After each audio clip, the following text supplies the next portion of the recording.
Second half of Module 8. We're going to get started with page 261. So, electronegativity, another periodic property. And remember, periodic just means that it repeats in the periodic table. It's a trend. So, what is the official definition of electronegativity? What is that? It's a measure of the ability of an atom in a chemical compound to attract electrons from another atom in the compound. What that really means, how strongly it can pull an electron from another atom. So that's what electronegativity, how strongly an atom can pull an electron from another atom, or its ability to attract electrons from another atom. Remember that some of them are ready to give them away, but some want them. So here you go. How does this work? Page 261 explains this. This is not a table, but there's a table 8.2 that puts the two periodic trends that we have seen so far, but this only has electronegativity in it.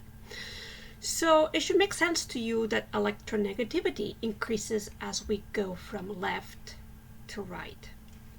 Remember that these are the metals. They want to give their electrons, so they don't have any electrons on the outermost, those valence electrons are gone. The outermost orbital now is empty, and the lower orbital is completely full, and they're happy because that makes them stable. The ones right here, on the other hand, are very close to being almost perfect, like the noble gases. To have an orbital of 8 electrons makes them stable. So what do they want? They want to acquire electrons so they can fill their last orbital. And that stable orbital is all it's about. It's about being stable. And they'll do anything they can to grab those electrons.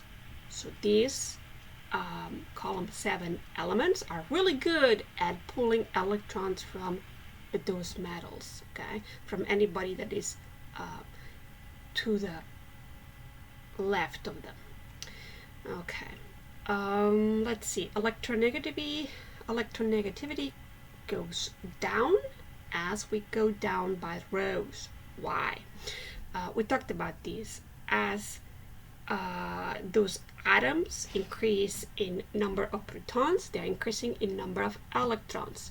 Those electrons need to be in some kind of orbital. There's a lot of them, so they need to be placed in orbitals that are farther and farther away from the nucleus. So there is not a strong attraction between the farthest away electrons to the nucleus, and it's easy to pull them away. So if it's easy to pull them away, they're not very good at pulling other atoms' electrons. Okay? So, and remember, this can go both ways. You can say electronegativity increases this way, or you can say it decreases going to the left. Same thing, it decreases going down, but it increases going up. So you can read the table both ways. Here's an explanation. I kind of explained it to you, but I'm going to read it to you again. Why does electronegativity increases the way it does? And you do need to know, you need to be able to explain these trends. It increases left to right because atoms are closer to filling their balanced shell. The octet rule. They're almost full. They need a few more electrons to be happy. So they will pull them from somebody else, from another atom. It decreases top to bottom because electrons are farther from the nucleus, not being held onto tightly. Remember, they wanted to give them away. So they're not very good at pulling them away from somebody else. And here you have the two periodic trends that we have talked about so far: ionization potential and electronegativity. And you need to know the definition of all of them and explain how they work, all of them. So ionization energy also called ionization potential, remember it's the same thing, increases going from left to right, while electronegativity also increases from left to right. It should make sense to you. We'll talk about this in a minute. We have seen this going down, decreasing, or you can say it increases going up. So remember, it's the same concept. If it decreases going down, it increases going up. So both of them follow the same path. Okay, let's see. Things to remember, page 261. In general, the electronegativity of atoms increased from left to right on the periodic table. In general, the electronegativity of an atom decreases from top to bottom on the periodic table. We're going to apply this to an extra practice problem for a second, but I want to go back and see how they are related. Okay, remember that the ionization energy or ionization potential was the amount of energy needed in order to take an electron away from the atom. So it increased that way because these atoms right here do not want to give them away. You can pull them away, but it requires a lot of energy. These ones right here, they don't want them, so it's easy to pull them away. So that's why it increases. But at the same time, electronegativity, which is a measure of how strongly an atom attracts extra electrons to itself, does the same thing. The ones that don't want to give them away are better at pulling them. That makes sense, doesn't it? Well, the same thing here. Let's talk about decreasing because that's how your table shows it. The ionization energy, so how much energy, remember that's the same as the ionization potential in your book, how much energy is required to pull those electrons decreases going down because they're farther away from the nucleus, so they're not being pulled towards the nucleus very strongly. It's easy to pull them away. But it also decreases the electronegativity. They are not very good. They're not very good at pulling them from other atoms. Okay, so that's something that you should be able to explain back to me for tests and other quizzes. Okay, let's do extra practice problem number 4 on page 576. So let's go to the board and see how this is done. This problem says, which atom has the greatest desire for extra electrons? So the question is, okay, I was trying to make my mouse work. Here, let's see. So extra electrons. Who of these has the greatest desire for extra electrons? And they give you several atoms. So what you need to do is find them in the periodic table. I'm going to write down underneath where I find them as I find them. Calcium is in column 2A in row 4, fourth row. Okay. Maybe I should have made columns instead. That's fine. Let's see.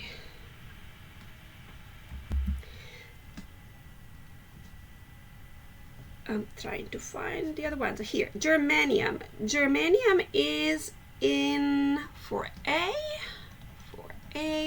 and is also on the 4th row.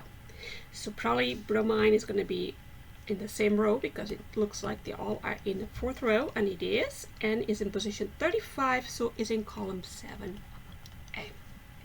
So here we're not going from top to bottom, we're going from side to side. Okay, so we're looking at the tendencies that go from side to side. What do we know about going from side to side, from left to right? We know that the potential, or the ionization potential or ionization energy, increases. So it increases going that way. It goes from less to more. What else do we know? We know that electronegativity also goes from less to more. Both of them go that way. So let's think about this. What does it mean? It means that the one right here, the one that is more to the right side of the periodic table, wants those electrons the most. It wants the electrons the most because it's almost perfect. It only needs one more electron to complete the octet rule, to have 8 and be like a noble gas and be stable. So that bromine will try to take those electrons from everybody else and will not give them away. Will be very hard to take electrons away. But the question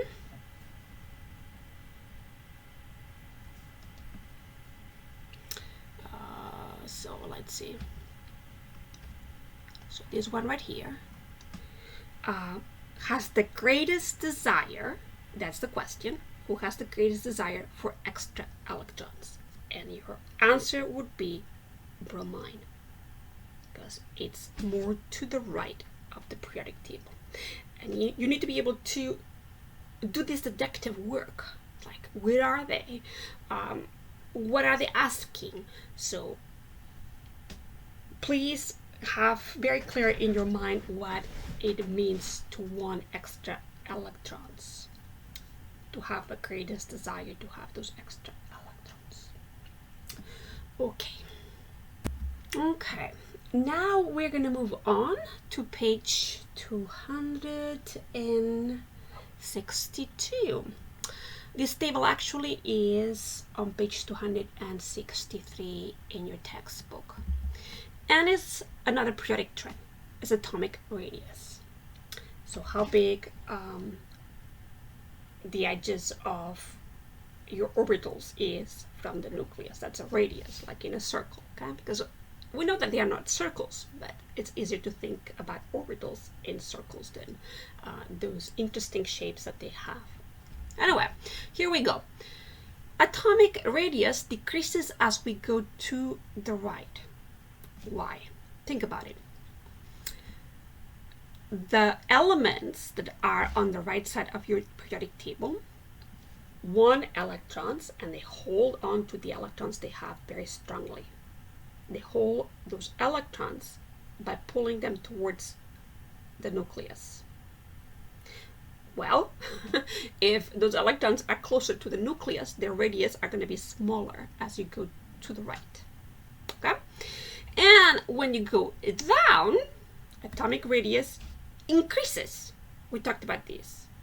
They have more orbitals, so they can place all those electrons in an orbital, so they are farther away from the nucleus. And remember, with all of these tables, all of them, you need to be able to read them from left to right and right to left. So if atomic radius decreases going that way, it increases going to the right. Atomic radius increases going down, well, it decreases going up. And of course, you have to apply this knowledge to problems from now on. Let's see if I could make these a tiny bit more clear. Okay, things to remember from page 262. In general, when we say in general, it's because there's always somebody who's an exception. But in general, the atomic radius increases from top to bottom on the periodic chart. In general, the atomic radius decreases from left to right on the periodic table. Remember, periodic chart and table is the same, and I use both words so you know that they mean the same. Some books use one, some books use the other, some use both. Okay, let's go back. Okay, and here's the explanation again, because you need to be able to explain this back to me and apply it. Why do atomic radii, that's a plural of radius, decrease across a period? So in a row, another word for row is period. A column is called a group. moving left to right, the number of protons, neutrons, and electrons all increase. You already know that. In the periodic table, you have that little number at the top that keeps increasing. Okay, they get bigger because the number of protons increases. And that means the number of electrons increases and also the number of neutrons. Now, as the number of protons, electrons increases, the attraction between the positive nucleus and the negative electron cloud increases also. For rows, this works for rows. This attraction pulls in on the electrons. Okay? So there you go.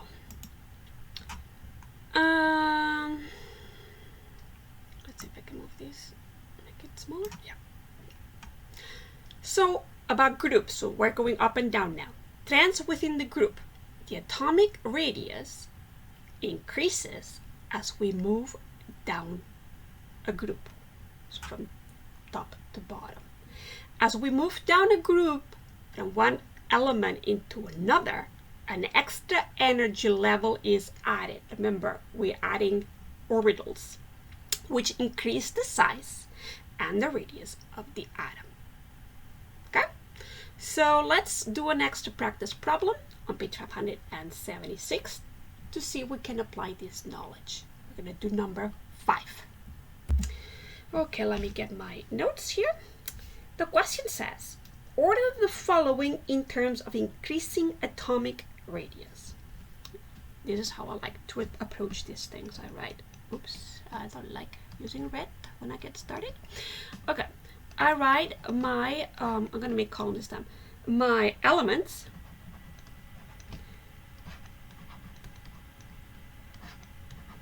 and then I put the information that I can gather from the periodic table underneath them. Okay? If you're very good mentally to do this, you can go ahead and do it that way, but this is a systematic way of gathering information. So let's find these elements. Magnesium is in column 2A.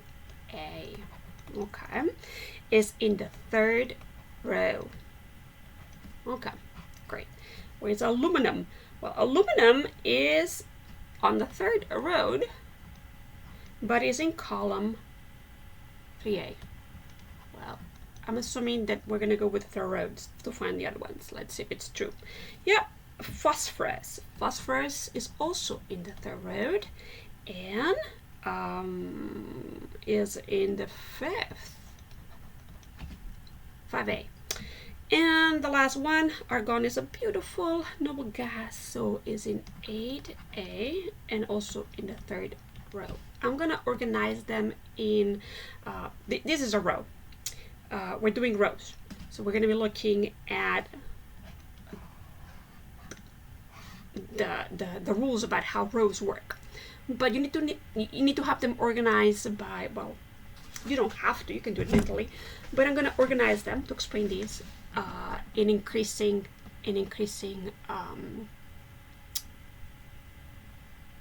from left to right. So the first one that we encounter is magnesium, then we encounter aluminum, and then we encounter phosphorus, and then the last one, argon.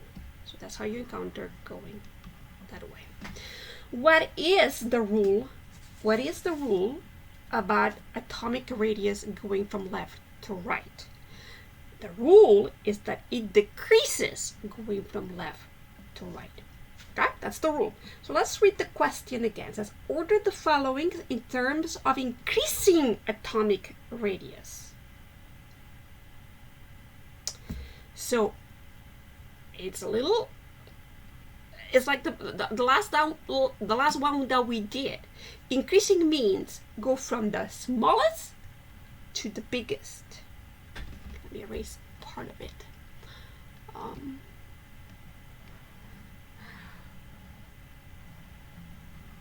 Okay. So be careful with that. Increasing means go from the smallest to the biggest. So we know that this is the smallest. We're going to start with this. So argon, it's smaller than phosphorus, which is smaller than aluminum, which is smaller than magnesium. And this is going from the smallest to the biggest, so it's increasing. This is your answer. So read the question carefully. Okay? There you go. If you write it the other way with the signs correctly, I'll give you partial credit, but this is the correct way of writing this. Okay, this is done. And you need to be able to do to solve problems like this, problems that ask you questions like this. Be a detective. Interpret the information. Apply it. Okay, I have 2 slides that summarize the periodic tens, 2 of them. This is going to be in the PDFs, so you can pause here and make a copy if you want to, but I'm going to provide this to you too. And it summarizes everything we have been learning. So let's see. Attraction increases going to the right. Everything is explained by attraction between those electrons and the protons in the nucleus. Atomic radius decreases as we go into the right, because remember, they're keeping them closer to the nucleus, so the radius kind of shrinks. Ionization energy, another word for that is potential. You will use this potential, increases from left to right. You already know that. So how much energy is required to pull those electrons, it increases, because those ones right here do not want to give them away. They're closer to the radius, and they're holding on to them. Okay, and electronegativity also increases from left to right. So how strongly they pull those electrons in, how they attract those electrons to themselves. Okay, and you also need to know the ones going up and down, and you have to be able to read both ways. So attraction decreases as you go down, because now those electrons are in farther away orbitals. They get so big that they have to put those electrons in orbitals that are farther away from the nucleus. So the attraction decreases between the electrons and the protons in the nucleus, and that affects the radius. It increases. They're farther away from the nucleus. The ionization potential decreases. Okay, so they let those electrons go. They can be pulled pretty easily. And the electronegativity also decreases. So how strongly they pull them to themselves also decreases, which makes it really easy to pull those electrons now. Okay, here's the same information, exactly the same information, but with a periodic table in the middle. I'm not going to say the information again because you know how to read.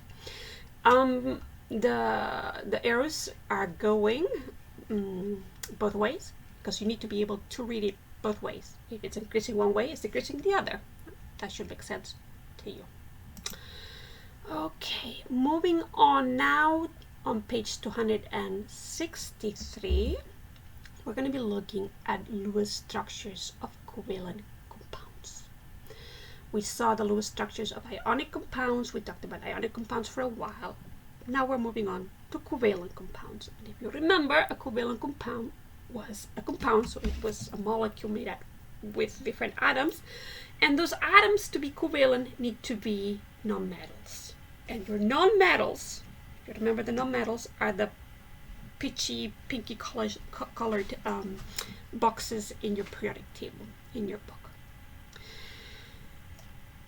Nonmetals, when they bond with one another, do not pull electrons, they don't gain electrons. What they do is they share electrons. Because if you remember, those elements towards the right of your periodic table did not want to give them away. They don't want to give them away, and they want them. They want them. They're so close to being like a noble gas and have 8 electrons and be stable. So one way they get away with that is, instead of pulling or giving, they share them. They share those electrons, and everybody's happy. So here you go. The difference between ionic bonds and covalent bonds is this. Ionic bonds, there's a transfer of electrons. Somebody's giving, somebody's receiving. Okay, they are moving. And then they become ions, they become charged. Remember, positive charge ions are cations, negatively charged are anions, and it is the attraction between the electrical charges that keeps the atoms together. Covalent bonds do not do that. They share. Look at that. Here's an oxygen, here are two hydrogens. This is a water, H2O. So what's going on here? Look at those electrons. They belong to the hydrogen, but they also belong to the oxygen. Belong to the hydrogen, also belong to the oxygen. They are sharing electrons. Everybody is happy. You also see these negative, positive, and positive right here. And you're going to learn later on in another module what that means, okay? They are not ions, but they have a partial, what's called a partial charge. And you'll see what that means for that molecule. Okay.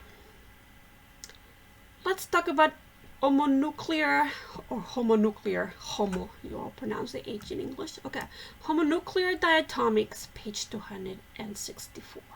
You already know what a homonuclear diatomic is. Homo meaning the same, nuclear have the same nucleus, diatomics they exist in groups of two.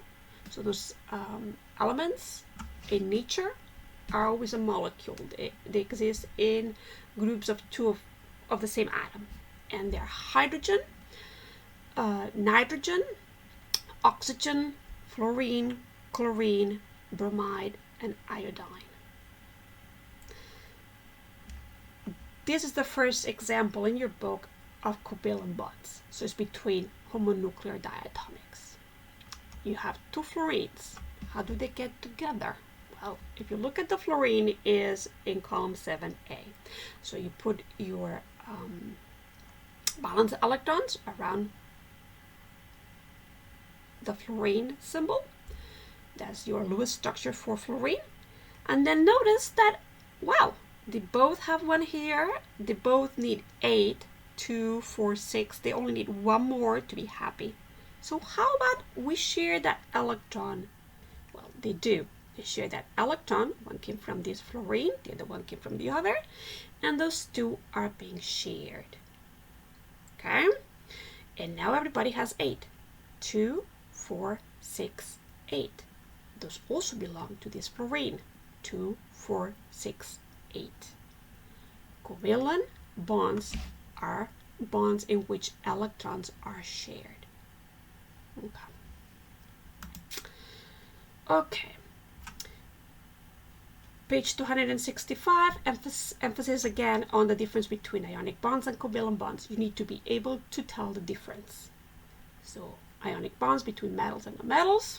Electrons are transferred from one atom to another, and they're held together. Those atoms are together because of electrostatic attraction. So, the charges attract one another, and that keeps them together. Covalent bonds, on the other hand, is between nonmetal atoms, and those valence electrons are shared. New vocabulary for you, new terms for you. Let me go back for a minute.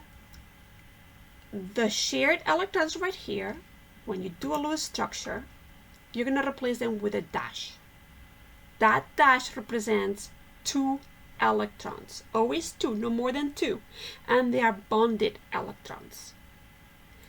Bonding electrons have another name too. They're called shared electrons. So you're going to see both terms being used. The other dots are not being shared. Those electrons just belong to one or the other. Those are called non-bonding electrons. They're not bonded. They're not shared. So another name is unshared electrons. And you're going to see both terms. Non-bonding electrons, unshared electrons. Bonding electrons, shared electrons. And a dash always represents those shared or bonded electrons. Okay? So this is new vocabulary for you, and you need to know the definition, and you need to be able to represent them with a dash if they are bonded. Now, another example of covalent compound and how it bonds is on page 266 in your book, is carbon tetrachloride. They are going to ask you to draw Lewis structures for covalent compounds. The rules are very similar to the rules for ionic compounds. The first step is always draw the electron dot configuration, Lewis structure, for each atom in the molecule. So what do we have here? One carbon. You go to the periodic table, find it. For A is the column where you're going to find it. 4 dots. Chlorine in column 7A, 7 dots. And there are 4 of them because that's what it means this for right here. When you are trying to do Lewis structures, you have to be very careful not to add or take away dots. You only, can work with the number of dots that's given to you by their Lewis structures. Those are all the dots on the electrons that can participate in the bonding. You cannot make up electrons. So be very careful. You always start with the number of dots and end with the same number of dots. Okay? Let's keep going.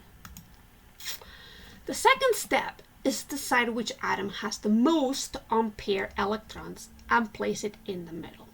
Let's go back for a minute. The most unpaired means they don't have a pair. A pair is having 2. So who has the most lonely electrons? Carbon. Carbon has only dots by themselves. They are not paired with anybody else. So carbon needs to be in the middle of the molecule. Everybody else will be around them. And that's the second step, is always deciding who is going to go in the middle. So here you go. You put your carbon in the middle, and then you place everybody around it. If you have more than one of the atoms with the most unpaired electrons, you generally hook them all together and put the whole chain in the center. And you'll see this in a minute. So if you had another carbon, the first step will be putting them together and pairing them. And then everybody else will be around them. Okay? Please be careful with these. You should notice here that it has 4 openings and each one of them needs 1. So each one of the carbons is going to be pairing with one of the chlorines. And here you have it.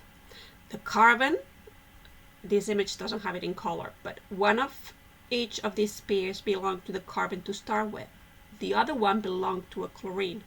If you count them now, everybody has 8. 2, 4, 6, 8. 2, 4, 6, 8. 2, 4, 6, 8. 2, 4, 6, 8. Look at the carbon. 2, 4, 6, 8. Everybody is happy because that's what nonmetals want. They want to have 8 around to be stable. If everybody has 8, you are done. Remember that everybody wants 8 except for hydrogen. Hydrogen wants to be like helium, which is a noble gas at the end of its row, and that only has 2. So be careful. Usually when you have a hydrogen, you're going to place that first before you put all the other ones around. And make that happy, and then you make everybody else happy. Okay? So here we go. This is the same image we had before. We counted already the atoms. Remember that bonded electrons are now represented with dashes. So when you finish your Lewis structure, it should look like these. Those dashes are 2 electrons, 2 pair electrons. And that's your Lewis structure for the carbon tetrachloride. Now, let's do some examples of these. Page 267. I do it a tiny bit different than Mr. Wiles, okay? So you can look and see how he does it. To me, that's a little bit confusing. But it might, maybe your mind works more like his than it works like mine. Use whatever method works best for you. There is not a given set of rules to follow to do this. You just have to count those dots and make them work. So you may try different positions until it works. That's how it works. When everybody has 8, then you're done. So what is the Lewis structure for a water molecule? And we saw it a minute ago, but let's pretend that we had not seen that. And then we're going to do extra practice problems number 6 and 10 on page 576. Let me go to the board. And let's see, day 1, water molecule. Remember the water molecules have their H2O. So the first step is always go to find the Lewis structure for each one of those atoms involves. There are going to be 2 oxygens in here. Hydrogen is in column 1, so 1 dot. How about oxygen? That's in column 6, 6 dots. 1, 2, 3, 4, 5, 6. 1, 2, 3, 4, 5, 6. And always remember 4 first and then keep going. So what do we notice? Sorry, what am I doing? Ay, señor. Okay, 2 hydrogens. I put H2O. Okay, here we go. So two hydrogens. Okay, I need to pay attention. Okay, so what do we notice here? You know that the one that has the most ampere is going to be in the middle. Oxygen has 2 ampere. Hydrogen has only 1. Great. So this one is our middleman. Okay? Goes in the middle. Everybody else has to be around it. What do I notice here? I notice that hydrogen is just another one to be happy. I can pair those 2 and I'll make hydrogen happy. Well, oxygen still has another one that's ampere.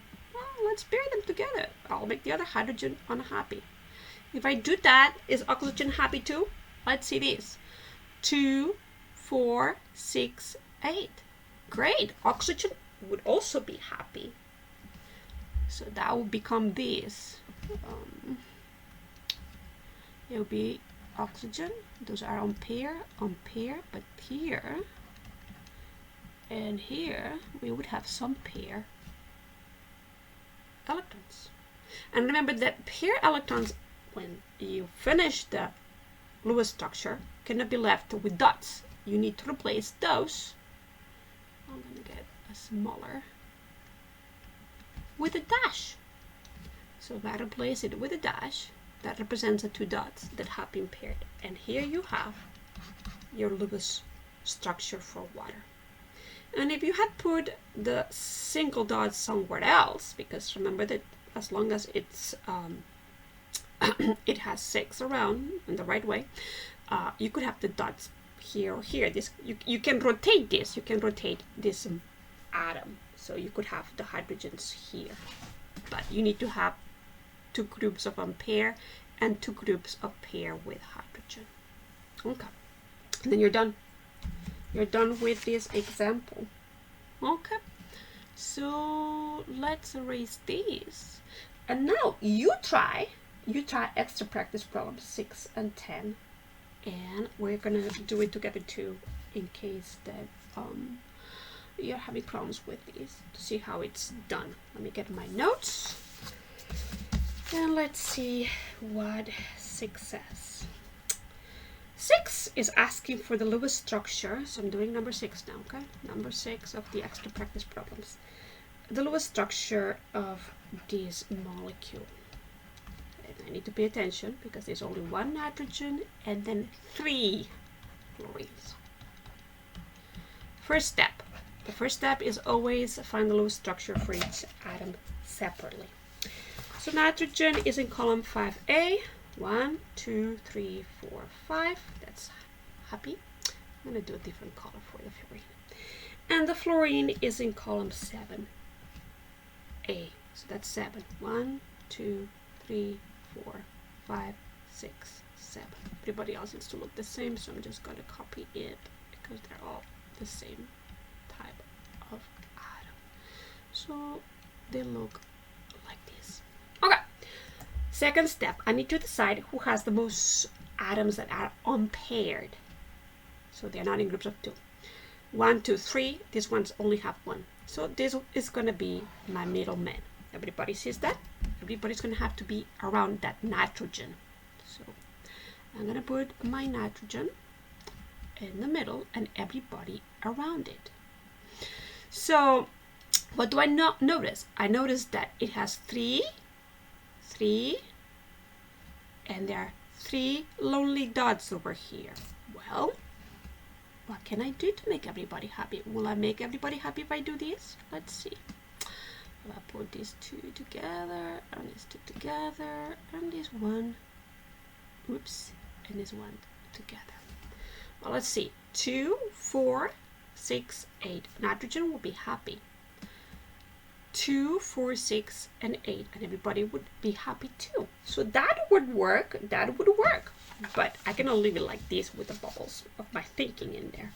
So basically, what we have here is something that looks like this. My nitrogen with the 2 that are not paired, but then I have paired with a fluorine, and paired again with another fluorine, and pair it again with another fluorine. That's what it looks like. But I cannot leave it like that. Remember, you cannot leave it like that. The paired or bonded, the bonded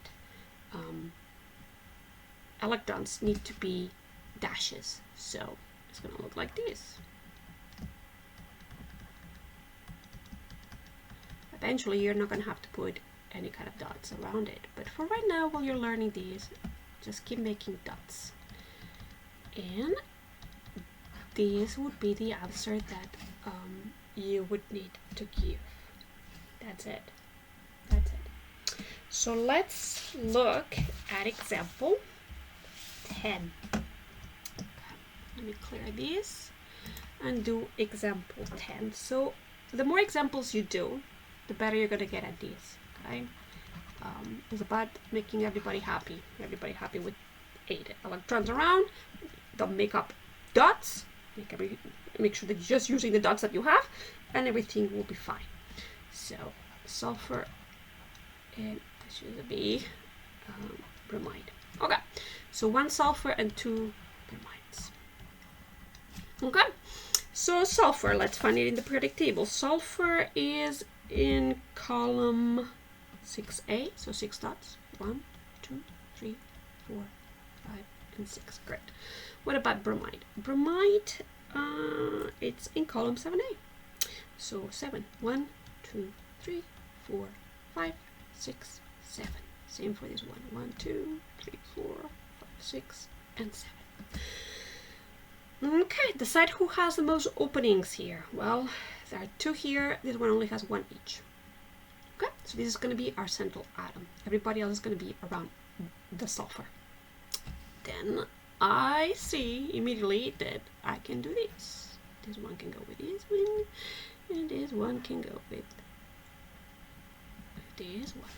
That's my thinking. This is my thinking process, okay? So 2, 4, 6, and 8. That would work for the sulfur. We'll be happy. What about the bromide? 2, 4, 6, 8.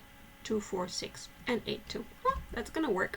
So I'm gonna put my sulfur in the middle with the 2 pairs groups here, and then I'm gonna put 1 bromide here and the other bromide here. I forgot the R here. Okay. Can I leave it like this? No, because my paired, the bonded, needs to be represented by a dash. So I'm gonna end with this, and you can go directly. You don't have to do this if you remember to do this. You don't need to go through the middleman there. You can go from here to here, but remember to put all the dots in the structure. Okay, all the dots that represent electrons, so you cannot leave those electrons out. And that's that. You're gonna have to play with whatever they give you.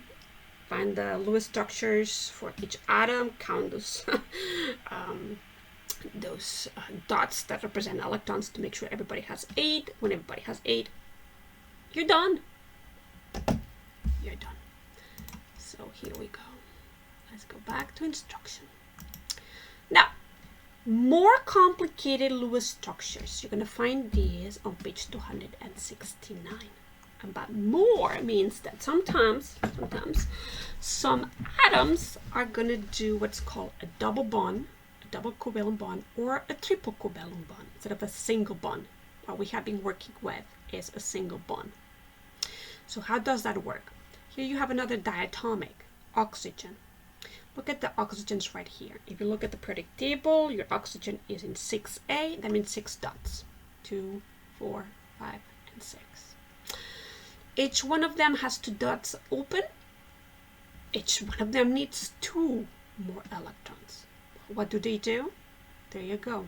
They're going to share their 2. And each one of those becomes a bonded pair. So each one of them needs to be represented by a line. When you see 2 lines, that is a double covalent bond. It's each one of them represents 2, okay? 2 electrons that are being shared. There you go. Here's another representation. That's one bond, and that's the other bond. One of these belongs to this atom, the other one belongs to the other atom, and the same for this one. One belongs to this oxygen, the other one belongs to the other oxygen. But happily sharing makes everybody happy, because you have 2, 4, 6, 8 for this oxygen, 2, 4, 6, 8 for the other oxygen. So let's look now at the triple bond. Look at the other diatomic here. Nitrogen. Nitrogen, if you look at their Lewis structure, nitrogen is in column 5A. That means they have 5 dots. So 2, 3, 4, 5, and the same here. Immediately you see that they would be happy if all 3 were paired with somebody. And look, the other somebody has 3 that they can pair with too. Well, they do. They place them close to each other. 1, 2, 3. 3 bonds. Those are going to be replaced with lines. Oops, I didn't. Go back and I'll represent it for you. I thought I had a slide there with the lines. So we had the nitrogen and the nitrogen, and we had 1, 2, and 3, and the 2 dots. Okay. And I said, okay, if you move them this way, each one of them can be paired with another electron from the opposite atom. So this one goes. I like to make wiggles like this. Okay, that's how my brain works. And if I count them, 2, 4, 6, 8, everybody's happy. So let's do that. Here's my nitrogen, 1, 2, 3, 1, 2, 3, they're bonded, and the 2 are not, okay? But now I'm gonna replace these with lines, because that's how I show bonded electrons. And when you see 3 lines like this is a triple bond. There are 3 of them, it's a triple bond, okay? And that's how complicated they get. Let's do some examples, some more examples, so you can, wrap your mind around how to do these kind of problems. Page 271. Example 8.5. It says, determine the Lewis structure for carbon dioxide. Another example, what is the Lewis structure? And they give you the molecule. And then you're going to do some more on your own and see, or just, watch the video and see how it's done too, if you're having problems with it. 7, 8, 9 on page 576. Let's start with the examples. Okay. It says, determine the Lewis structure of carbon dioxide. Carbon dioxide is we don't like to start with, right? CO2.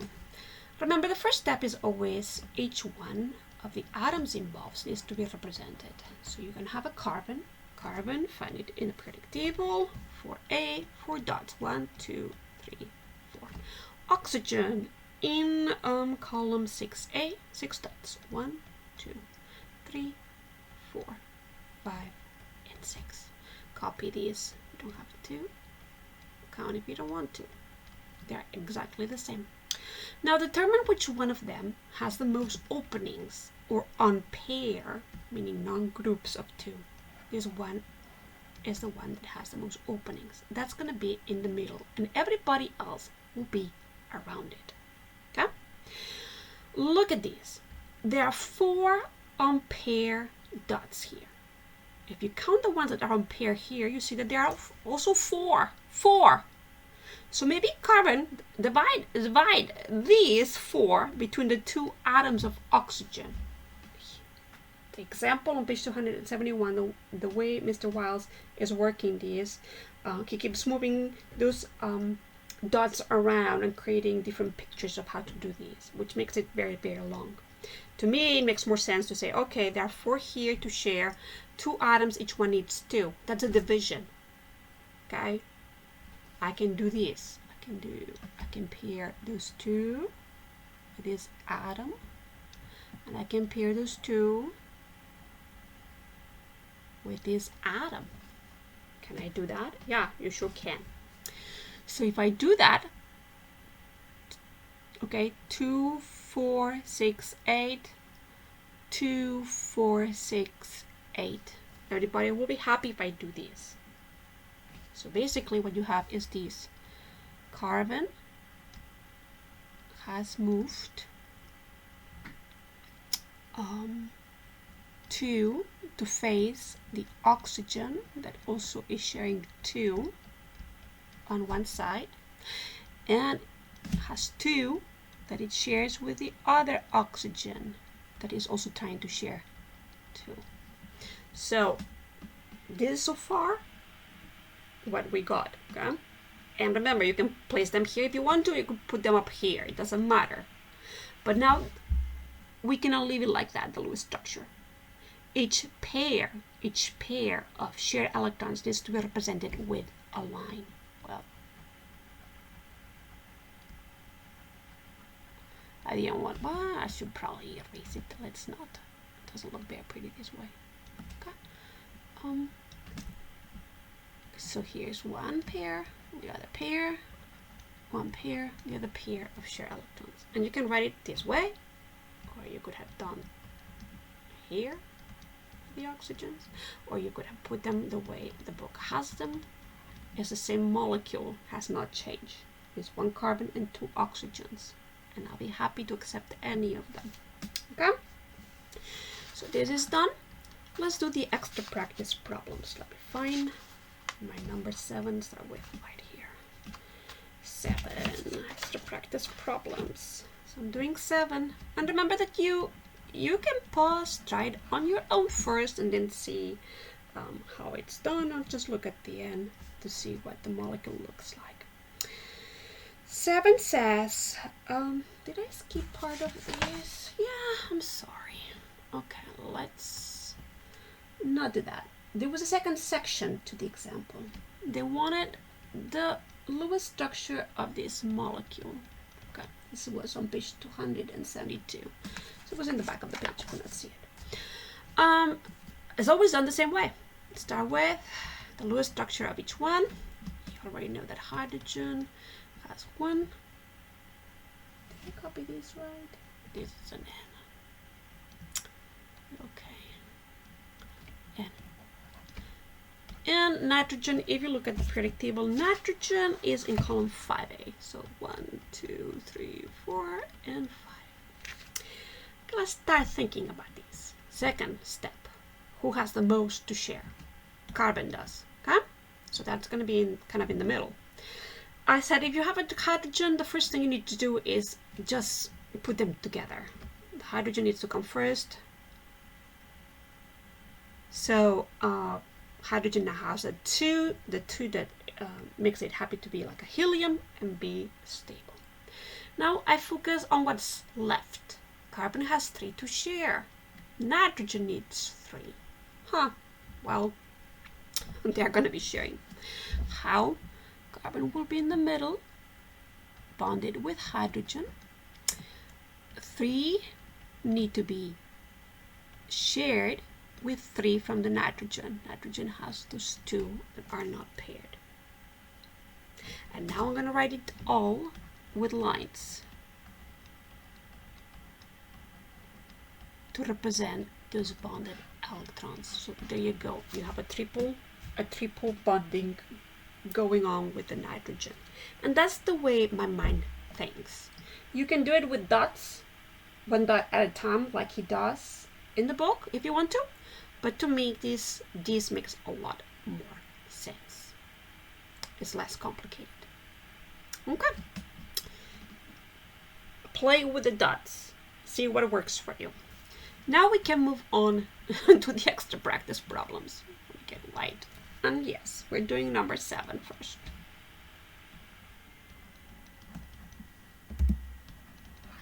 Okay. And here it is. Let me copy it correctly. So Cl2S. Start with putting dots around each one of the atoms. And you have 2 of these, and you 1 of sulfur. Chlorine is in position 7, so 7 of them. 1, 2, 3, 4, 5, 6, 7. Same for this one. I'm just gonna copy it. And sulfur. Sulfur is in 6A, so 6 dots. 1, 2, 3, 4, 5, and 6. Okay. Decide who has the most openings. Carbon. Carbon is gonna be in the middle. Okay, everybody has to be around it. I see that chlorine only has one opening.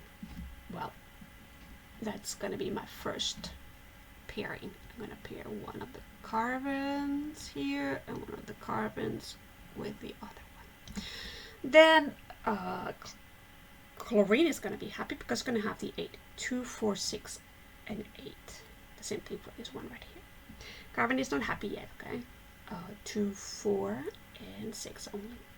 I notice that carbon has 2 to pair and sulfur has 2 to pair. Huh. Well, I'm gonna pair them together. I'm gonna put this one with this one, and this one with this one with the sulfur. And then everybody has 8. So what does it look like? The carbon is in the middle. It is paired with a chlorine. And remember to put those unbonded around the chlorine for right now. Okay, 1, 2, 3, 4, 5, 6, and it has bonded with the sulfur, doing a double bond. The sulfur also has unattached electrons. So I don't leave it like this. This need to be represented with lines. Want to have it in a line format, and you can go directly to the line format if you want to. Then I'm done playing with the dots, and I have a molecule. And remember, you can have this represented different ways. You could have put the chlorine right here and the sulfur in a different position. It doesn't matter, okay? As long as there's a double bond between the sulfur and the carbon, and there are 2 chlorines with a single bond with the carbon, you are fine. So this one is done. The next one I wanted you to do, let's see, go back for a minute, was 8 and 9. Okay, 8 and 9. So let's do 8 next. And 8 says, what is the Lewis structure of this one? They're all silicon. So silicon is in for 8. 4, 1, 2, 3, 4. Sulfur, there are 2 of them, and we found it before on 6A. 1, 2, 3, 4, 5, 6. 1, 2, 3, 4, 5, and 6. Okay. Determine who has the most openings. Silicon does. Has 4 to share. Each of them need 2. It's a division, so 2 of them are going to pair with one of the sulfurs. The other 2 are going to pair with the other 2 sulfurs. Does that make sense? So I'm going to put the silicon in the middle. Has 2 to share with one, 2 to share with the other, nothing else. So sulfur is going to look like this. We'll pair 2 with that silicon, and it has 2 pairs that are not bonded. I'm going to substitute here. I'm going to substitute my bonds by lines, and I'm going to be done. Okay, there you go. This is the way that my mind works, and I hope your mind works this way too, because it makes it a lot easier than moving dots around.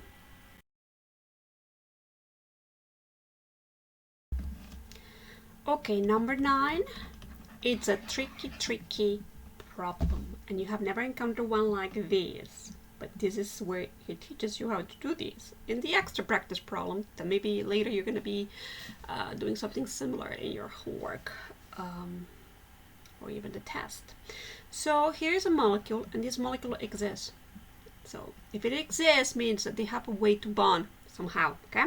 And you'll see what I mean in a second. First step is always the same. 1, 2, 3, 4. Find your sulfur. After a while, you remember how many dots each of them has. So 6.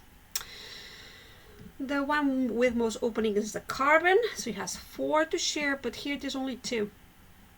There's not an extra sulfur. So what are we going to do? Everybody will be happy if they get 8. They have found a way to bond. They have found a way to bond. So let's see. We bond this one with this one. Okay, great. We bond this one with this one. Great. But sulfur is done. It doesn't have any more to give or share or whatever. Really? Carbon still has 2 that are not bonded. Well, what happens here is that they want to bond. They do bond. They make this molecule. So this is new and shocking. But this sulfur will move a pair of its paired electrons into the middle to share with carbon. That's what it will do, okay? So they can bond. So basically, it looks like this. We have the carbon and the sulfur. And I'm going to put the 2 yellow ones. 1 and 2 and 1 and 2.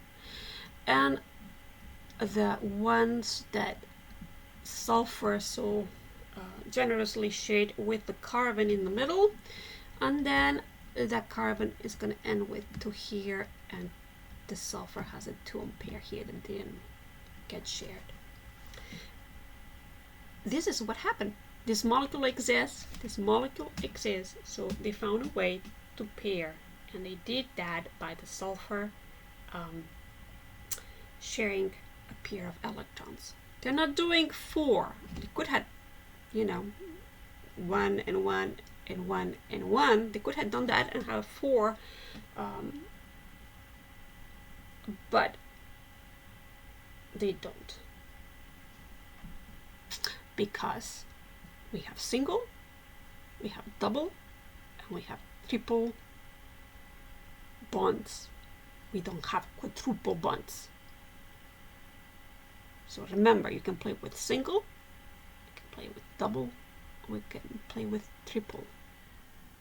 And the only way to do a triple was if sulfur shared that pair of electrons that were right here. And this is new. It's completely new. This is new information. And I know that you didn't have this information. But that's how he presented it. So I presented it the same way. Now, are we done? No, because we can only dots here. So the way you're going to end this is by substituting it by lines. And here you go. And if you have questions, ask them. When we meet for class in Zoom, you can ask questions about this. But everybody is happy now. 2, 4, 6, 8, 2, 4, 6, 8. The last one. The last one is number 10. 10 is the last one. It says, please write the Lewis structure for this sulfur bromide molecule. Okay, put the dots around each one of them. 6 here, dot, and you probably already, this was in column 6, 8, that's why you have 6. And bromide is in column 7, so 7. 1, 2, 3, 4, 5, 6, 7. Who has the most openings? Well, sulfur does, but there's only the 2, so it's going to be kind of a linear. Wait, there are 2. Bromide. There's another one. 1, 2, 3, 4, 5, 6. So those 2 need to be around that sulfur. 2 to share. Each one needs 1. So this is pretty easy. One can go with this one, and this one can go with this one. Put them together. Sulfur in the middle. 1, 2, 1, 2. 1, 2. I should have.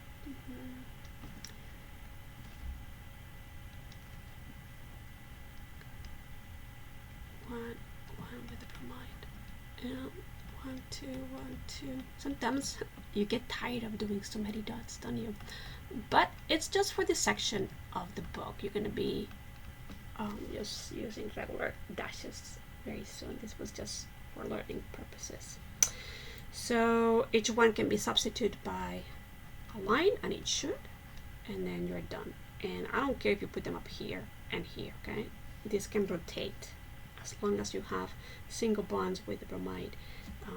You are done, and you have substitute the dots by the dashes, then you're done. So that is one more example.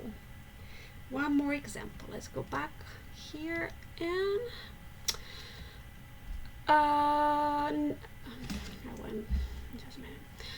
an application of Lewis structures on page 272. So Lewis structures: single bonds, double bonds, triple bonds. The air that we breathe, okay, the atmosphere, is composed of mostly nitrogen. 78% of the air that you breathe is nitrogen, but it does not interact with our tissues, so we breathe it out. There's no reaction there. Oxygen we need for living, you already know that. Everything else is kind of poisonous to us. Carbon dioxide, argon, and other gases, not very good for you. But some of these gases protect us from rays that come from the sun. If you remember, the electromagnetic spectrum had all kinds of rays coming from the sun. We had the visible light that we learned about, infrared, radio, and then ultraviolet, X-rays, and gamma. And these right here are very damaging to living tissue, if you remember. Okay? So to protect us from, or not to protect us, yeah, to protect us from these rays, the different molecules in the atmosphere do that. The bonds between molecules can be broken by, as you're going to learn later, you can give energy to break bonds. So a triple bond requires more energy to be broken than a double bond, and a double bond requires more energy than a single bond. So far, so good. Okay. Well, anytime that a gamma ray comes from the sun, it encounters nitrogen molecules. Gamma rays will break triple bonds, and when they do that, they release energy. So some of the energy is lost before it reaches Earth and hurt us. I mean, they still come, but it would be a lot worse if nitrogen was not there to protect us from the gamma rays. Gamma rays have enough energy to break the triple bond. X-rays have enough energy to break double bonds. So basically, gamma rays could break also double bonds and single bonds because they have enough energy to break the triple bonds. But ozone cannot protect us from, well, it does protect us some because it could break it, but you need at least nitrogen molecules to protect us from the most damage from the gamma rays, because you want to take as much energy away from the gamma ray before it reaches Earth, and only nitrogen is able to do that, if it makes sense. X-rays have enough energy to break a double bond. So you would say that oxygen protects us from X-rays, although it does not protect us from gamma rays. Ultraviolet radiation can only break single bonds, and that single bond is found in the ozone layer, so oxygen 3, but it only can break that single bond. It cannot break the double bond from right here. okay? And you need to be able to explain this a tiny bit to me. Just say, okay, electromagnetic radiation comes from the sun, gamma X rays and ultraviolet are dangerous to living tissue, but the gases in the atmosphere do protect us from some of that radiation, not all of it, but some of that radiation. The different molecules protect us from different rays, gamma rays, or nitrogen protects us from gamma rays, oxygen protects us from X-rays, and ozone protects us from ultraviolet. Because ultraviolet breaks single bonds, X-rays breaks double bonds, and gamma rays break triple bonds. So oxygen cannot protect us from gamma, ozone cannot protect us from X or gamma rays. Does that make sense? I hope so. And the book ends here. There's no more information here. And as usual with this book, there's a lot of little information here and there that's kind of a little bit all over the place. But it is what it is. It's a pretty good book. It does a good job explaining things, but there's a lot of information that you can put it in different places, and he chooses to put them wherever he wants. So this ends the second half of the book. Read your textbook. Always read your textbook. Add to your notebooks. Review examples if you need to. Work through them on your own as you encounter them. Correct them as you go so you don't make the same mistakes over and over.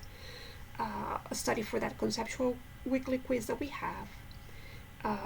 There was no labs in this section, but remember, if you have labs, you always do those. Review questions and self-correct using the key that I gave you. Try again if you make a mistake. And then if you cannot figure out how to do something, as a last resort, use the manual, okay? Do all practice problems again and self-correct with the answer key first. And I'll see you for Module 9. I'll see you for class and then for Module 9. Have a good weekend. Bye-bye.